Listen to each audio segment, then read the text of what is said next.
she was, right in front of me. She was looking at me, and I was looking right back at her. She had this mysterious smile on her face. It was one of those moments that you never forget. Ladies and gentlemen, friends and family, I hope you'll indulge me today as I share with you a love story. And like all great love stories, this one starts in Paris. Let me set the scene for you. A young Australian man, ruggedly handsome, slightly delusional, is strolling the streets alone. And he stumbles upon one of the most iconic buildings in all of Paris, the Louvre Museum. On a whim, I decided, maybe I'll go inside and see what's in there. As I descended into that glass pyramid, I could feel the culture and history start to wash over me. And I got lost in the artwork and the sculptures. After about an hour of wandering around, I found a long hallway. And at the end of the hallway was a huge open room. And at the far end of the room in the distance, I could see a mysterious woman. And she was looking right at me. So I looked right at her. Now this sounds like the setup of a really romantic story.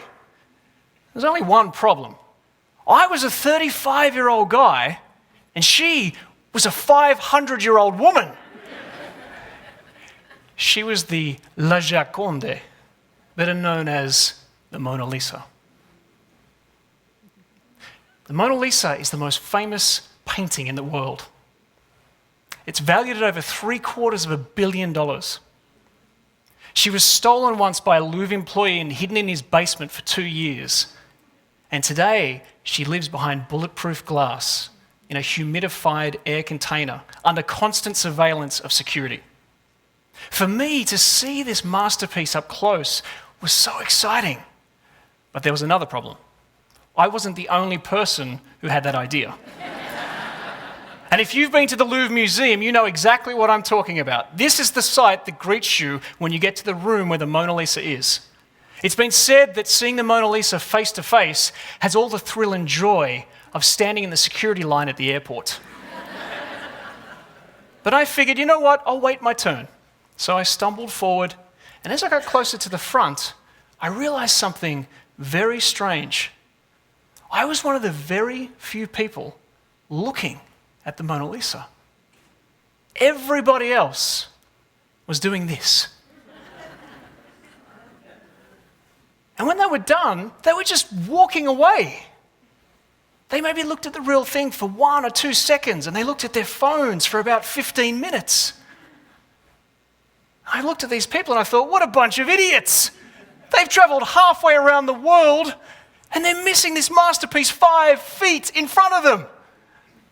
And then I looked down in my hand and I had my phone ready to take my picture of the Mona Lisa. And I thought, why? It's not like I can't go on Google Images and get a life-size blown up image of the Mona Lisa. And yet I had this obsession, this compulsion to capture. And not just capture, but share. So I could tell all my friends that I was at the Louvre in front of the Mona Lisa. Why? No one asked me to capture it and share it for them. I just had this compulsion like every single other person in that room. Why are we like this? Well, that became my quest to understand what's happened to us as a culture and as a world. Why are we so enamored with technology? Now, I grew up at a unique time in history. It was called the 1980s. And for those of you who were there, you had one telephone in your house. It had this long cord that was stuck to the wall. You had a television with 3 channels, and the height of technology was the Betamax video recorder. Now, if you grew up in that time, or you were alive then, you lived at a very unique time.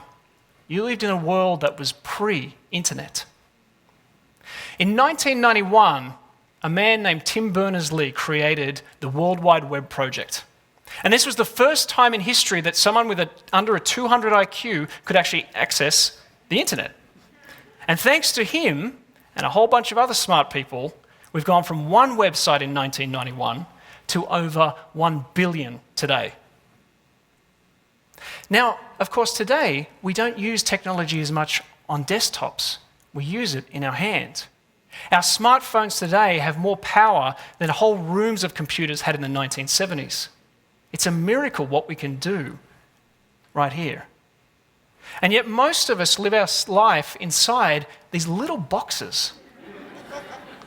They're called apps. It's amazing to think only 10 years ago these didn't exist. But today you can do all these really cool things, like you can Google, and you can Uber, and you can Netflix, and chill. If you don't get that, ask someone later. And when I first started seeing people getting obsessed with their phones, I thought I was the only one who was noticing. I thought, you're a genius, Daniel. No one else is noticing, but they're all stuck like this. But then I did a bit more research and I realized there's a lot of other smart men and women who know a lot more about this and have been studying it a lot longer than I have. And I learned 3 significant things about why we're so obsessed and enamored with technology. The first one is this need for novelty. If something is fresh or new, we can't resist it. You know, there's a reason they call it the news and not the olds. The second is the thrill of the chase. Now, if you've ever thrown a tennis ball to a puppy, and you see that puppy's face, that's what you look like when you're using Google.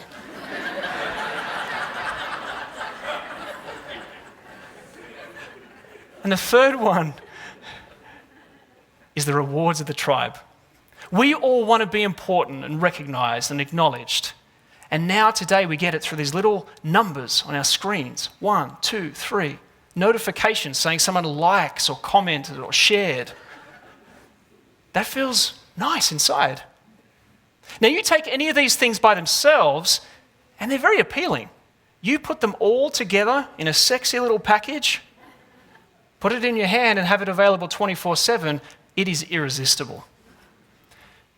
But what does this lead to? Well, the first thing I've noticed is it leads to this. We live in the age of narcissism. We're all curating our own content to improve our personal brand so we can get more followers and fans, and we're ignoring everyone else doing the same thing. But maybe even worse than this is distraction.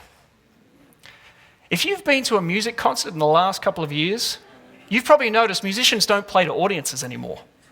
They play to cell phones. It's like all these people have to capture and share this moment because they're worried if they don't, they're going to miss it or they won't be able to prove that they were there. Ironically, I think that the opposite is true. So there she was, right in front of me. Now, I told you at the beginning that this was a love story. Truth is, it was the end of a love story. You see, 6 months earlier, my wife and I had filed for divorce. We'd always talked about going to Paris together, but it didn't happen. And the reason she told me she was so unhappy, I'll never forget. She said, Daniel, I'm right in front of you, but you never pay attention. It took standing alone in that crowd to understand what she meant. For 5 years of my life, there she was, right in front of me. She was looking at me, but I was too busy doing everything else. And standing there, I knew that I needed to change. So when I finally got to the front of the queue and I stood there with the Mona Lisa, I did something crazy. I put my cell phone away and I just looked at her. I looked at her face, her hands, the veil that sits lightly on her head.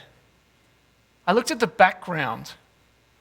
I got a sense of who this woman might have been in the time that she lived in.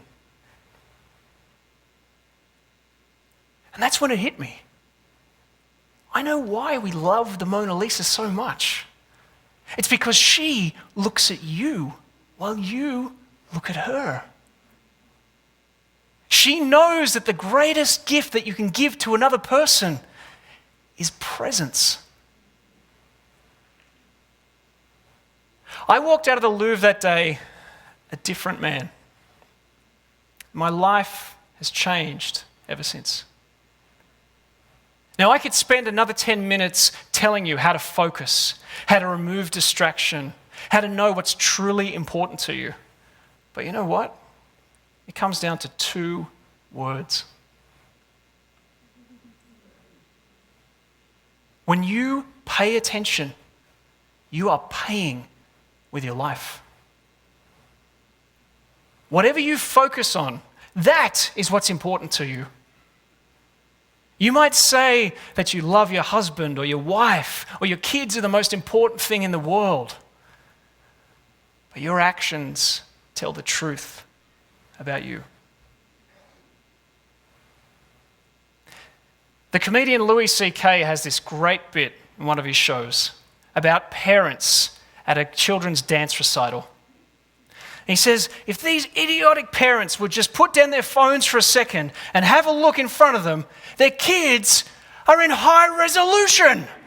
It's amazing.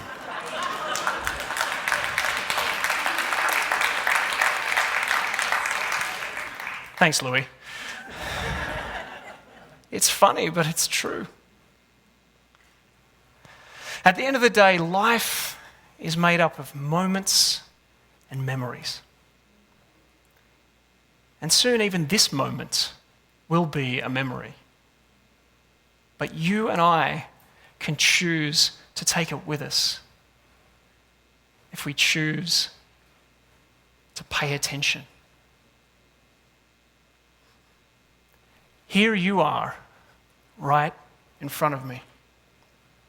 You are here with me, and I am right here with you.